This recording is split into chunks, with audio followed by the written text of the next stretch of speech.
Domingo, 31 de julho. O Fantástico começa com imagens de um salto de paraquedas que saiu do controle e terminou em morte.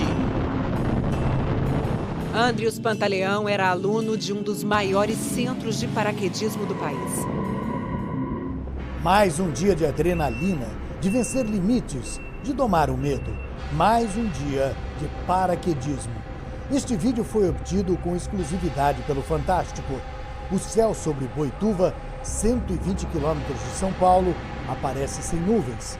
No avião, 13 paraquedistas se preparam para saltar. Os atletas mais experientes saem primeiro. Andrius, o pequeno empresário de São Bernardo do Campo, vai fazer o terceiro salto da vida. Ainda na metade do curso, Andrius só pode saltar acompanhado do instrutor. O profissional sai do avião primeiro. Leva no capacete a câmera que registra tudo. Andrius sai do avião e rapidamente se lança no vazio. O instrutor segura o aluno pela manga. Checa se está tudo ok. Andrius mostra saber a posição da manopla que comanda o paraquedas na base da mochila. E o instrutor solta o aluno para a manobra de estabilização. Andrius começa bem, mas logo começa a girar. Caindo a mais de 200 km por hora, ele tem pouco tempo para se estabilizar. E não dá certo. Andrius vai girando cada vez mais depressa. O instrutor chega perto, agarra Andrius pela perna, mas não consegue segurar por muito tempo. O aluno se afasta sem parar de girar. O chão está cada vez mais perto. O instrutor abre o próprio paraquedas e Andrius não aparece mais. Despencou em queda livre por cerca de 2.000 metros, até bater do portão de uma casa em Boituva. Paulo César Mircay, o instrutor que acompanhou Andrius no salto, dá a sua versão do acidente. A gente saiu juntos, eu saí segurando ele, a gente estabilizou, então ele tinha que mostrar para mim que ele conseguiria fazer um comando de paraquedas. Ele demonstrou isso, a próxima atividade era ele fazer controle, demonstrar controle de curvas. Então eu soltei ele em queda livre e ele começou a realizar a primeira curva com sucesso, né, estável, parou e aí quando ele tinha que iniciar a curva para o outro lado que ele entrou em giro e aí não parou mais o giro. Antes de ir para o primeiro salto ele realizou um treinamento no simulador de voo, né, a gente chama de túnel de vento. Ele foi para fazer o terceiro salto naquele dia e estava bem preparado assim do ponto de vista técnico, né? Eu posso dizer que são duas pessoas que autorizam um aluno a realizar o salto. O instrutor responsável, que no caso era eu nesse salto, e a própria pessoa. Eu posso dizer que eu fiz de tudo assim que eu podia fazer. Mesmo assim, as imagens não saem da minha cabeça. O advogado Eduardo é amigo do Andrius. Foi quem levou o parceiro para o paraquedismo e começou o curso com ele. Eduardo, que saltou antes de Andrius, é uma das testemunhas do caso. Quando nós vemos que chegou lá embaixo e não foi aberto nenhum, ao meu ver, existem só duas hipóteses. Ou o equipamento estava danificado, ou ele não foi ligado. A nossa expectativa é de que a perícia se manifeste falando sobre se realmente foi um problema do equipamento ou não. O inquérito policial vai tentar responder o que aconteceu durante o salto de Andrius. O delegado que investiga o caso diz que há problemas no esquema de segurança do paraquedismo em Boituva e conseguiu que a justiça suspendesse os saltos sobre a cidade, que se orgulha de ser a capital brasileira do paraquedismo. As entidades, as associações federais, confederações, elas acabam por fazer as suas próprias regras. Mas em relação ao paraquedismo, eu entendo que esse esporte ele é um pouco mais, se não muito, mais arriscado que os demais. Por essa razão, tem que ser tratado de uma forma diferente. Então, há necessidade de uma regulamentação desse esporte.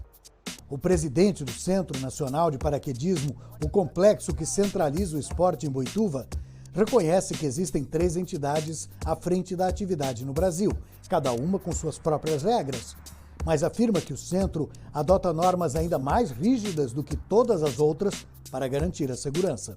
Você quer ter a instituição A, B, C, D sem problema nenhuma, desde que você se adeque às regras do Centro Nacional de Paraquedismo. que as nossas regras, elas são muito mais rígidas do que as regras das instituições que já existem no país.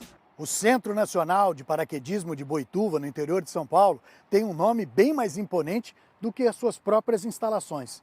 Na verdade, aqui tudo é muito simples. É uma pista de terra de pousos e decolagens de 800 metros de comprimento e, em torno dela, 15 escolas de paraquedismo que agem numa espécie de condomínio, como se fosse um mini shopping do paraquedismo. Uma atividade em torno da qual a cidade literalmente cresceu nas últimas 5 décadas e hoje movimenta cerca de 1/4 da sua economia. O prefeito de Boituva diz que a cidade, de mais de 60 mil habitantes, depende do esporte. Ele quer a volta dos saltos e propõe melhorar a infraestrutura do centro. Até pensa em mudar a pista de lugar. Nós identificamos aqui dentro do nosso mapa da cidade uma área que tem a extensão para se instalar uma pista e se fazer a conversão. Só que isso é a médio e longo prazo, não é de imediato, porque tem toda uma infraestrutura, não é? Tem que ter aprovação dos órgãos competentes e toda uma infraestrutura para ser implementada. Só nos últimos 6 meses aconteceram em Boituva mais de 80 mil saltos. É praticamente 1,5 para cada habitante da cidade. Infelizmente, o número de acidentes fatais também aumentou. Em abril, a sargento do Exército, Bruna Ploner, morreu no fim de um salto. Uma câmera de segurança flagrou o momento em que a atleta de alta performance bateu com força contra o chão e foi arrastada pelo paraquedas. Em maio, um avião que partiu do Centro Nacional de Paraquedismo com 15 atletas fez um pouso forçado em um sítio que fica na região. 2 pessoas morreram. Segundo a ANAC, o avião tinha certificação para saltos e estava com documentação em dia.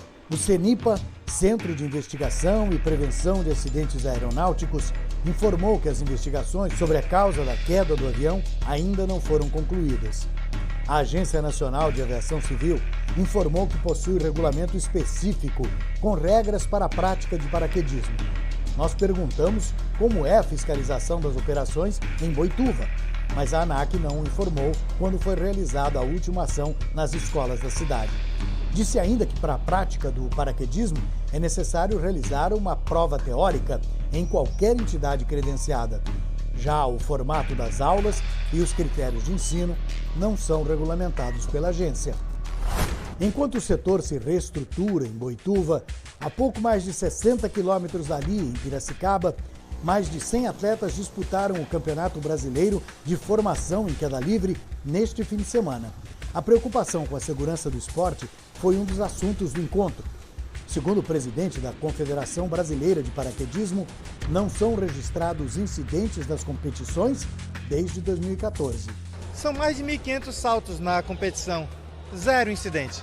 0.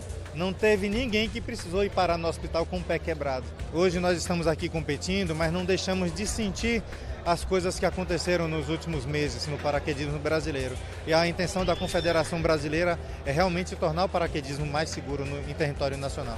Eduardo buscou o esporte para perder o medo. Levou o amigo Andrius, que nunca teve medo de nada.